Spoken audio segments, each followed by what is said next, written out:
Throughout the Walt Disney World Resort, several different items have elaborate backstories that are just often unknown by most people who are visiting the parks. Today we're going to be taking a look at one of those, dealing with the Tree of Life.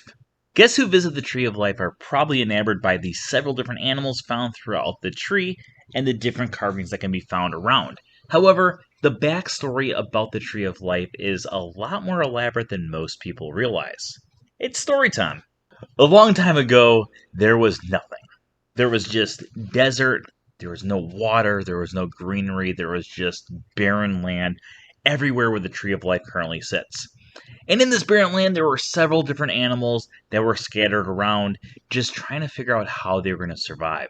One day, out of the sky dropped a seed, a single seed. Ploop. All of a sudden, a booming voice came from the sky. And the booming voice instructed, "Whoever can plant the seed will bring life to the area." Well, naturally it was a seed, so anyone could just pick it up and plant it, right? Wrong. Originally, some of the bigger animals stepped forward. Animals like the rhino. He said, "Of course, I'm the strongest animal of them all. I can plant the seed with no problem whatsoever." And the rhino stepped forward, and he struggled, and he struggled, and he struggled, and sadly, he could not pick up that seed.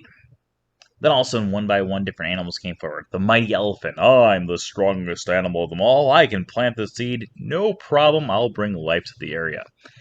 And the elephant struggled and struggled and struggled, and unfortunately, he just couldn't do it. One by one, the different animals stepped forward, and each one of them tried to pick up the seed, but unfortunately, not a single one of them could accomplish the feat.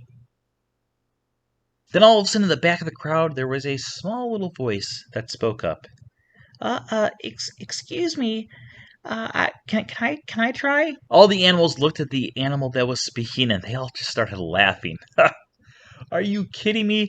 An animal of your size picking up the seed that the mighty rhino and the mighty elephant couldn't pick up? Ha! Laughable. Ha ha ha." The animal still stepped aside, thinking, "We'll let this small little creature try to pick up the seed, but there's no way, if these other animals can't do it, that this animal could do it instead." With complete ease, the animal picked up the seed, planted it in the ground, and boom! The Tree of Life emerged from the ground. Water started to flow everywhere, and life as we knew it was booming everywhere. But I know what you're wondering. Who on earth was this small creature that could lift up this seed that no other animal could? Well, for guests who are visiting Disney's Animal Kingdom and on the Tree of Life trails, they can go to this section right here, and if you take a look in this specific hole, you can find the creature that helped plant the seed. When you look inside, you can see that the hole points to none other than the tiny ant. I hope you enjoyed our story today, taking a look at the backstory of the Tree of Life. As always, if you're not already subscribed to this channel, make sure you click the button on the bottom right-hand corner, and we'll see you again tomorrow.